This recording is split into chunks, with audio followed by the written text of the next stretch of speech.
Good evening, everyone. Just hang tight while I get links up. Um, if you've been wondering where the heck I am, I'll be talking about that. If you're looking for new topics, wait. I'll be doing.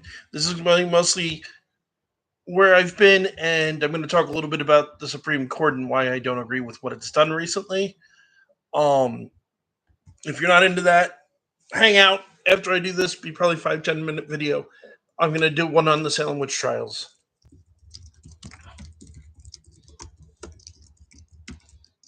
But again, just hang tight while I share links on Facebook.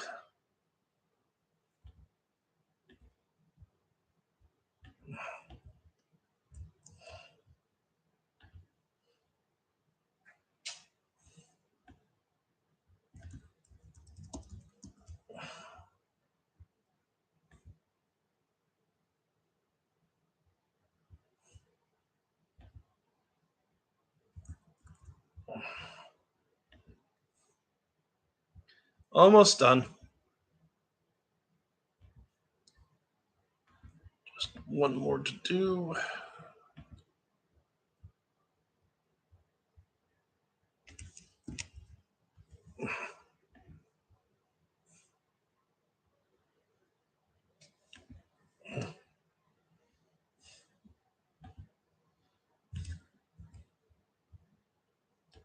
And post. Okay, good evening, ladies and gentlemen. Welcome to the first episode of Paranormal Encyclopedia in quite a while, honestly. Um, Originally, I was going to just briefly do a video. Hey, this is what's going on. This is why you haven't seen me, and then get right into my main topic for tonight. But the last couple of weeks and what the Supreme Court's doing has made me feel like I have a moral obligation to talk about that first. Um, so I'll talk first about where I've been, what's going on, and yes, the show is back for good. I'll be doing more episodes in the coming weeks. And then I'll get into the political stuff and I'll tell you when the changeover is. So if you're not interested, you can go tune me out and come back in like 5-10 minutes for when I do the video about the Salem witch trials. So as to where I've been, almost a year ago, I want to say, my fiance and I were moved into a new apartment, um, where it was a very cramped living space with 5 other people. I tried to do a couple of videos there. I did the interview with Patrick Thomas and the interview with the guys who did the Von Richard's Guide, Darklands and Domains, which we still need to edit and get up there, but it just wasn't a comfortable situation to do videos so I was waiting until we moved out. Then we moved out and we're stuck in a hotel room. Which was also not a great situation for doing videos. Finally, now we have our own place. We're still in the process of unpacking, so I'm not going to give you a tour. I'm not likely to give you a tour in the future either. I'm not going to give you a tour or anything. But that's the situation. I'm back. I'm going to start doing videos again. I've said it in her comments, but let me also say publicly on the air that I am extremely sorry to my good friend Lisa for Truth. I was supposed to do an interview with her. I hadn't been feeling that well that weekend. Things were still hectic with trying to move, and I completely forgot and missed it. Teresa Hall, so good to see you again. It was not in any way meant as a snub on Lisa. It was me screwing up because I'm an idiot. So that's where I've been. Like I said, next I want to talk about a bunch of things I found in the Salem research I've done in the Salem witch trials lately, because I have been working on that even though I haven't been here, and I found some really interesting stuff that surprised me, even though I've been reading about this since I was a kid. But morally speaking, I don't think I could do that without addressing something else first, which is why you're getting 2 videos today for the price of one. As everyone in the United States and probably many people around the world are aware, the Supreme Court of the United States just overturned the Roe versus Wade decision. The Supreme Court's logic, supposedly, is that it should be a decision left up to the individual states to decide. While I am generally a fan of small government, I don't agree with this decision. because I believe in bodily autonomy. I don't believe that my opinion on abortion, let alone the government's opinion on abortion, should be enforced on anyone else. I'm not the biggest fan of it in the world, but I don't think it's my business to tell other people what to do with their bodies. Um, and when I say I'm not the biggest fan of it in the world, what I mean is I'd like to see us take steps that would actually reduce the number of abortions, which isn't to make it illegal. That's not going to reduce the number of abortions. They're just going to go out of state. We're going to have prohibition all over again. It doesn't, prohibition didn't work for alcohol. It isn't working for drugs. It's not going to, the same logic does not work for abortion. History proves that. What's actually going to happen is women are going to go to states where the women who have the money will go to states where it's legal, because blue states are not going to ban abortion. Red states may put those women on trial when they come back, but that's going to be a huge issue that'll be tied up. Them trying to do that will be tied up in legal cases till kingdom come.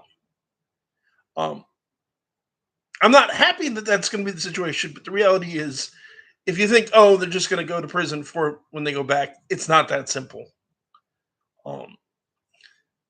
Generally speaking, that'd be like, if you live in a state where marijuana isn't legal, if they can't prosecute you for using marijuana in a state where it is legal. They've tried it; it doesn't work, and so that's really not going to work there. The people who don't have money are either going to resort to much more dangerous methods, or I hate to say it, as people like me who are children of the '80s and earlier remember, the ugly reality of babies being found in dumpsters is gonna come back. Not to mention, women are going to die. Let's talk about that for a second. There's the whole women who have been raped should not be forced to have an abortion, which just about everybody on the right agrees with, although nobody on the right seems concerned with the fact the laws aren't reflecting that. But in medical terminology, if the mother is going to die if she carries the baby, and they remove the baby, that's still an abortion. The law recognizes it an abortion. And if you think right wing states are making an exception for when the mother's life is in danger, go read the laws they're writing. They're not. Abortion is a matter is as a question of can they do it, is a matter between a woman and her doctor. Period. Um, there's moral issues there, certainly in the woman. That's between the woman and her own conscience and her own view of God as she understands it. That's not our business. And I'll give you a real simple example of why I think most people agree with me, even the ones who think they don't. There are over 110,000 people in the United States waiting for an organ transplant.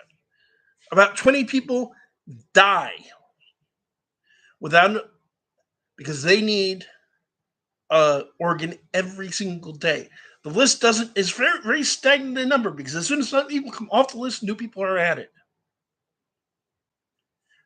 Those of you who have a driver's license, had an option when you signed up for it to check a box to say if you were an organ donor or not.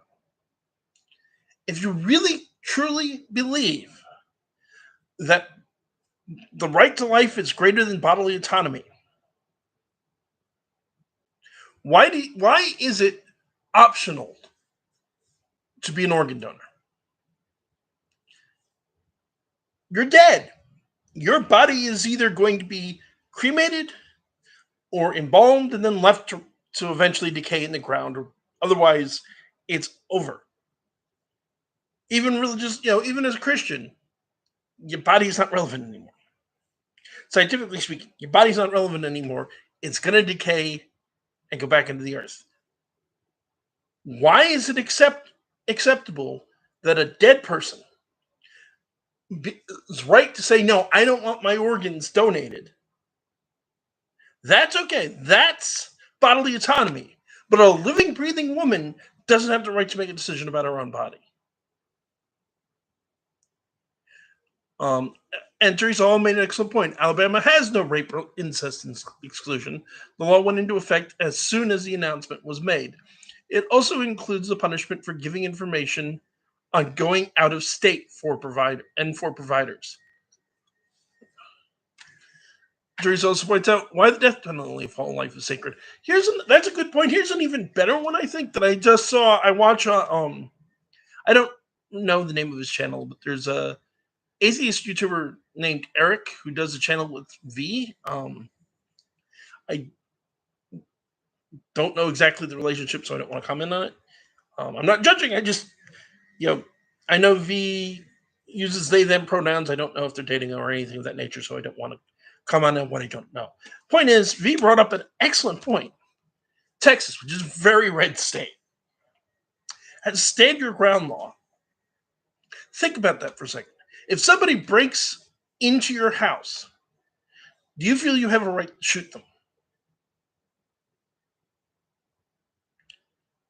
You have, and realize that if you're saying yes, you're saying that you have a right to violate their bodily autonomy for your own well-being. But a woman doesn't have the right to do so with an unborn fetus. Does that really make logical sense? Again, I am pro-choice. It is not my business to tell other people what to do with their bodies. Yes, I'm also pro-mask because I hate that people bring this up, but I am pro-mask. I am pro-vaccine. The thing is, you weren't required. No one held you down and forced you to get a vaccine. Yes, businesses said, you know what? If you're not going to wear a mask, you're not welcome in my business. You know, they said if you don't have a vaccine, we won't hire you or we won't continue to employ you. That's the right. That's called the right to refuse service. Doesn't mean you have to get a vaccine.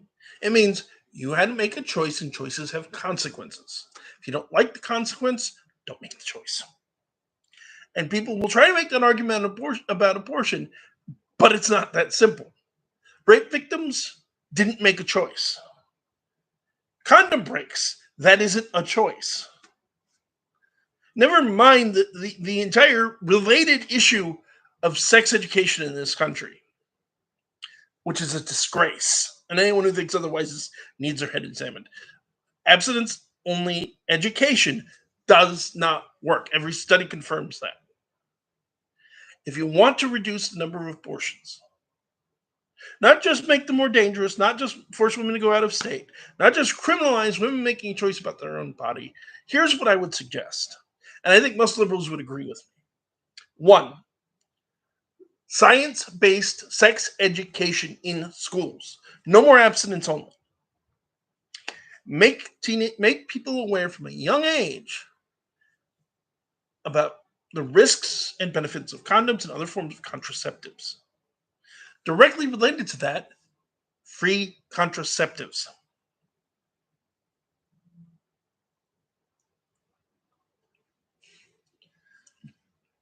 On top of that health, universal health care, particularly prenatal health care, because not only will that help with the abortion issue, that'll help with miscarriages. It won't eliminate miscarriages because miscarriages are incredibly common. I mean, women have them without ever even realizing they were pregnant. But it will certainly help reduce the number of miscarriages, which is a tragic situation. No woman who has a miscarriage is happy about it, in my experience. Um, it also make the children that women do carry more viable, more likely to survive. Um, Also, universal basic income, because if you you cannot support yourself on 7.25 an hour anywhere in the United States. Now you're going to say, oh, do you have to support a baby too? No, you got to pay people more and clean up the adoptions. You clean up adoption because adoption is a huge mess. People have this idea, oh, the babies can just be adopted.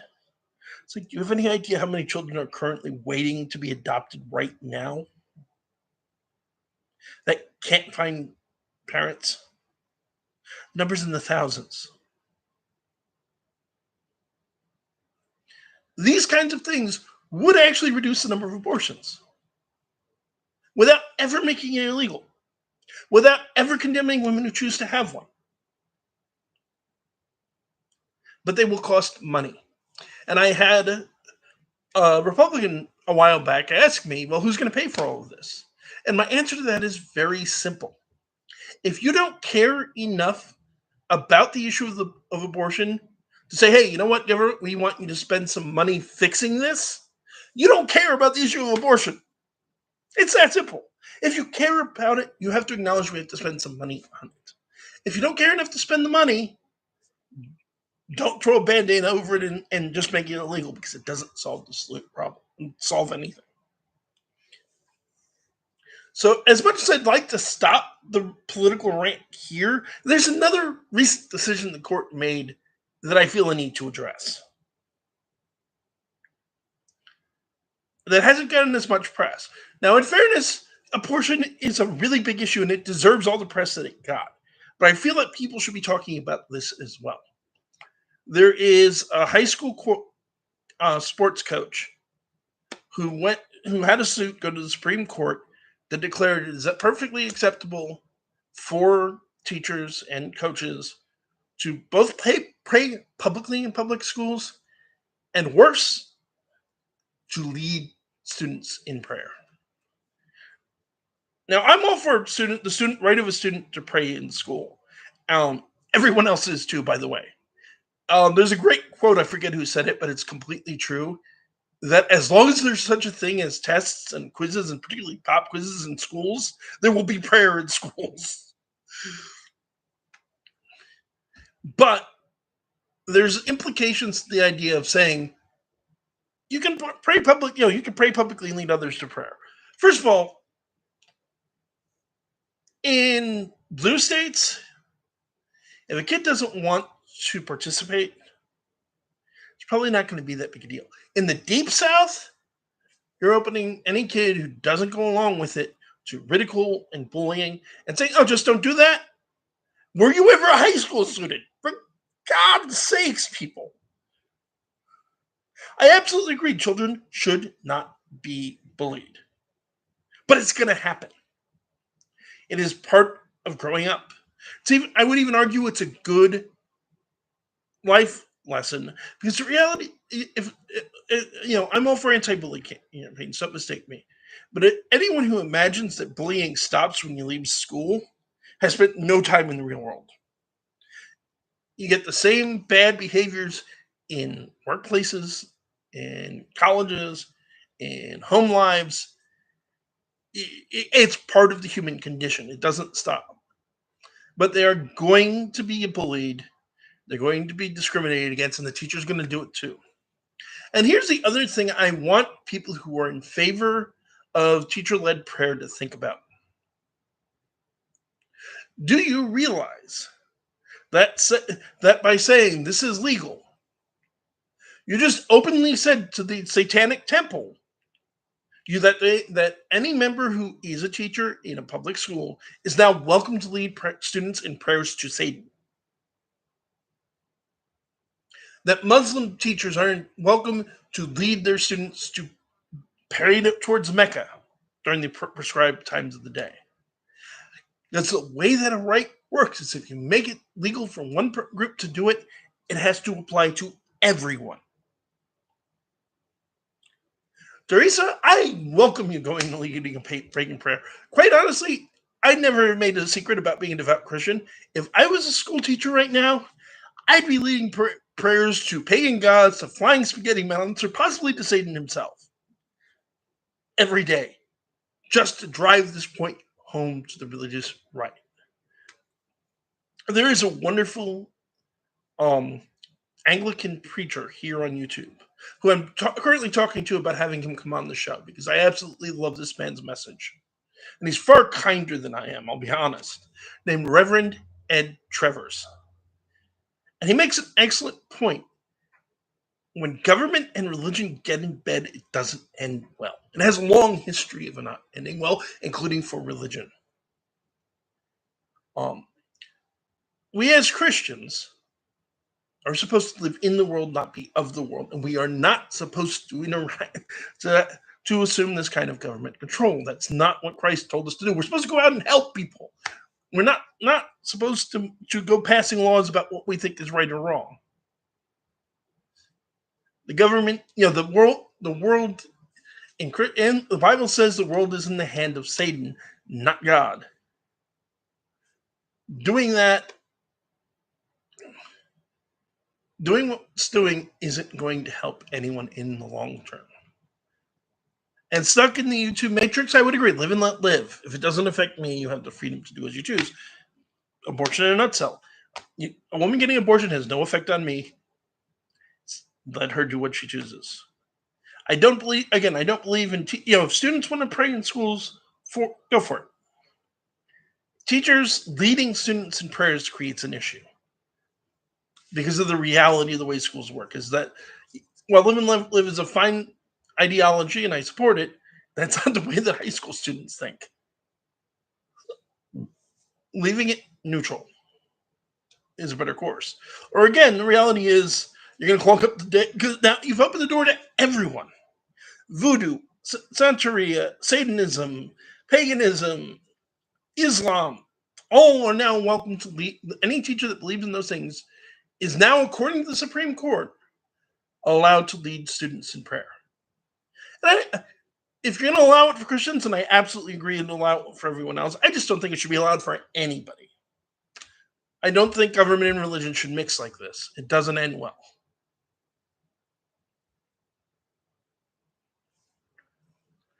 And okay, I think I've gone on enough about politics. This isn't what the show is about. I just feel I have a voice. I may not have a big following, but I still feel like I have a moral obligation to address things like this from time to time. So I'm going to stop this stream and set up another stream. So check back in a minute or two, where I'm going to be talking about the Salem witch trials and some facts I found out about them doing research that honestly surprised me as someone who's read up about them many times over the years. That may not surprise you. I have a very intelligent listener base, so I'm perfectly willing to accept that this may be, yeah, we knew all of that, but I think they're interesting and I didn't know. But hang out. I'll be right back. Thank you all for listening. If you don't join me again, that's okay. But God bless, and do join me. I think the next one will be a lot less rant filled and a lot more interesting.